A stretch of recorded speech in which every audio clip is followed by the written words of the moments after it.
Card మాత్రం అదిరిపోయిందక్క. ఇంతకీ selection నీదా బావగారిదా? అడుగుతుంటే అలా సిగ్గుపడతావేంటక్క? ఇంతకీ సెలక్షన్ నీదా బావగారిదా? అన్నిటికీ నేనే సమాధానం చెప్పేస్తే మీ బుర్రకి బూజు పట్టేస్తుంది. అందుకని ఈ కార్డు సెలక్షన్ ఎవరిదో మీరే కనిపెట్టండి చూద్దాం. కాలేజీలోనే ప్రశ్నలతో చంపేస్తారనుకుంటే ఇప్పుడు ఇంట్లో కూడానా? చెప్పండి.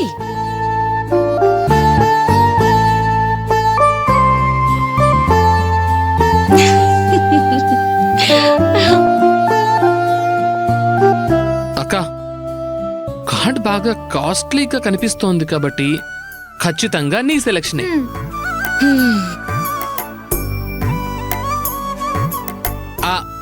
అదే ఖచ్చితంగా బావగారి సెలక్షన్ అయి ఉంటుందని నేను ఒక అభిప్రాయానికి వచ్చానన్నమాట. మరి మేడం ఏం చెప్తుందో చూద్దాం. అక్క, వెడ్డింగ్ కార్డ్ లేటెస్ట్ డిజైన్ తో బ్యూటిఫుల్ గా ఉంది కాబట్టి ఇది ఖచ్చితంగా నీ సెలక్షనే. ఎస్, నేనే గెలిచాను. అంత సీన్ లేదమ్మా. అయితే ఇది ఖచ్చితంగా బావ సెలక్షనే, అంతే కదక్క? నో, ఇద్దరు రాంగే చెప్పారు.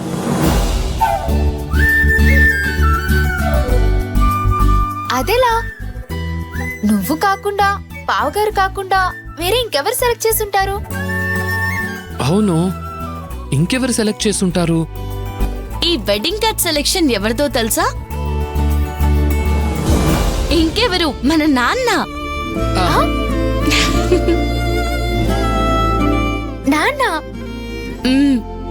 ఏంటక్క నువ్వనేది? నాన్న సెలెక్ట్ చేశారా?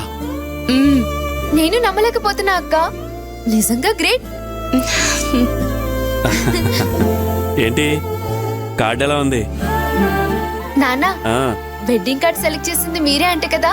సూపర్ గా ఉంది నాన్న. మీరు ఇలాంటి డిజైన్ సెలెక్ట్ చేస్తారని నేను అస్సలు ఊహించలేదు నాన్న. ఒరే నాని, మనం చేసే పని మీద దృష్టి పెడితే, మనస్ఫూర్తిగా చేస్తే అది ఖచ్చితంగా మంచి ఫలితం ఇస్తుందిరా. ఇది నీ జీవితంలో ఎప్పుడూ మర్చిపోకూడదు, సరేనా? తప్పకుండా నాన్న. సరే అమ్మా, నేను అలా కొంచెం బయటికి వెళ్ళొస్తాను. నాన్నా, ఏంటమ్మా చెప్పు. కూతురు పెళ్లి చేయడం అనేది ఏ తండ్రికైనా అతి పెద్ద బాధ్యత అని నాకు తెలుసు నాన్నా. కానీ ఆ బాధ్యతకి మన పరిస్థితిని బట్టి ఒక లిమిట్ ఉంటుందనేది మనం మర్చిపోకూడదు కదా నాన్న. ఖర్చు విషయంలో ఆలోచించడం తప్పు కాదు కదా నాన్న. ఫంక్షన్ హాలు, క్యాటరింగ్, సంగీత్ అంటూ ఇప్పటికే ఖర్చు మన బడ్జెట్ దాటిపోతుంది నాన్న. ఇలాగే వెళ్తే ఏమీ కాదమ్మా, నువ్వు దాని గురించి అస్సలు ఆలోచించుకో. ఇప్పుడు సడన్ గా అలా ఎందుకు అడిగావమ్మా? ఏం లేదు నాన్న, పెళ్లికి ఖర్చు ఎక్కువైపోతుందని మావయ్య గారు వాళ్ళ ఇంట్లో ఏమైనా అనుకుంటారేమోనని. అమ్మా, సత్యం గురించి నాకు, అబ్బాయి గురించి నీకు బాగా తెలుసు. ఒకవేళ సత్యం అలా అనుకునేవాడే అయితే ఎప్పుడో నాతో చెప్పుండేవాడు కదా. అమ్మా, సత్యం గురించి నాకు, అబ్బాయి గురించి నీకు బాగా తెలుసు.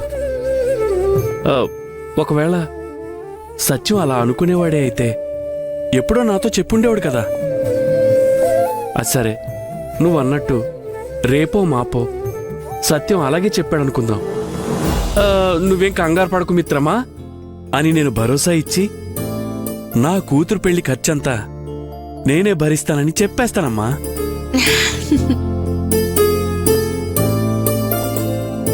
ఎలాగో నా కూతురు పెళ్లి చేసి అత్తారింటికి పంపించేసి చేతులు దులుపుకునే నాన్న కాదమ్మా మీ నాన్న.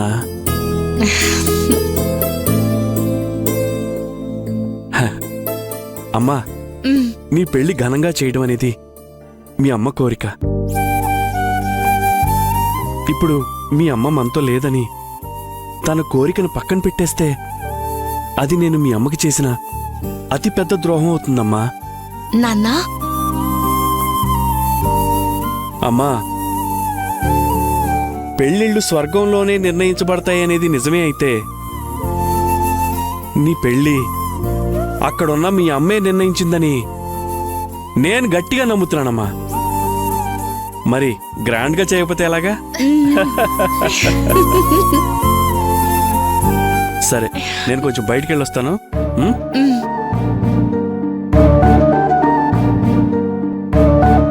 ఓహో, స్వర్గం దాకా ఆలోచిస్తున్నారన్నమాట. నేను డాక్యుమెంట్స్ ఇస్తేనే కదా మీ ఆటలు సాగేది. అక్కడ ప్రణీత ఫ్యామిలీ మీపై పగతో రగిలిపోతుంది. వాళ్లతో చెయ్యి కలిపి ఈ పెళ్లి ఆగిపోయేలా చేసి మీకు నేలపైనే నరకం అంటే ఏంటో చూపిస్తానే.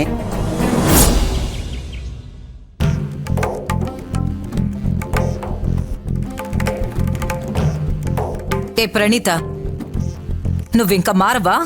అయినా నువ్వు అసలు ఏం చేసావో నీకు అర్థమవుతుందా? నేనేం చేశాను మమ్మీ? అయినా నేనెందుకు మారాలి? మారకు, ఇలాగే అర్థం లేని పంతాలకు పోయి అయిన వాళ్ళని బాధ పెడుతూ సంతోషంగా బతుకు. అసలు ఏం మాట్లాడుతున్నావు మమ్మీ? ఏమీ తెలియనట్టు నంగనచ్చిలా మాట్లాడుకో. అత్తయ్య గారు కానీ బావగారు కానీ మిమ్మల్ని నిశ్చితార్థానికి పిలిచారా? లేదు కదా.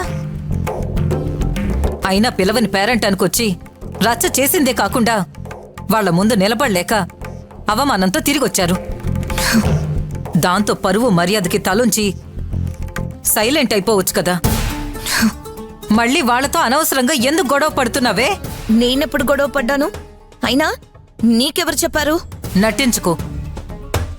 రాజా వెడ్డింగ్ కార్డ్ సెలక్షన్ కోసం వెళ్ళినప్పుడు నువ్వక్కడికెందుకు వెళ్ళావే? గొడవ పెట్టుకోవడానికే కదా. నాకొచ్చే కోపానికి నిన్ను... మమ్మీ, నన్ను అనవసరంగా రెచ్చగొట్టుకో. నేను పిచ్చ కోపంలో ఉన్నాను. ఏం చేస్తావే? ఏం చేస్తావు? ఆ దేవాగాడితో చెప్పి నన్ను కూడా రౌడీలతో కొట్టిస్తావా? ముందా పంచే. నా అడ్డు తొలగిపోయిన తర్వాత మీ ఇష్టం వచ్చినట్టు ఊరేగుదు గాని. ఏంటి అలా చూస్తున్నావు? ఆ రౌడీ వెదవకి ఫోన్ చెయ్యి. ఏయ్, నా కూతుర్ని ఎందుకు తిడుతున్నావు? ఏమైంది ప్రాణు? ఈ రోజు ఆ పిసినారోడు వెడ్డింగ్ కార్డ్స్ తీసుకోవడానికి వెళ్ళాడు. నేను అక్కడికి వెళ్ళాను. మా అక్క కొడుకు వెళ్ళిన దగ్గరికి నువ్వెందుకు వెళ్ళావే అని నన్ను కొట్టడానికి వస్తోంది డాడీ. వెళ్ళిన చోట రాజాతో గొడవెందుకు పెట్టుకున్నావే అని నేను అడుగుతుంటే నేను నిన్ను కొట్టడానికి వస్తున్నాను అని అలాగే ప్లేట్ తిప్పేస్తున్నావేంటే? ఏ మంజులా, ఆ పిసినారోడి పెళ్లి జరగకుండా ఆపడమే మా లక్ష్యమని నీకిది వరకే క్లియర్గా చెప్పాం కదా. వాడి పెళ్లి ఆపడానికి ఇలాంటి ప్రయత్నాలు చేస్తూనే ఉంటాం.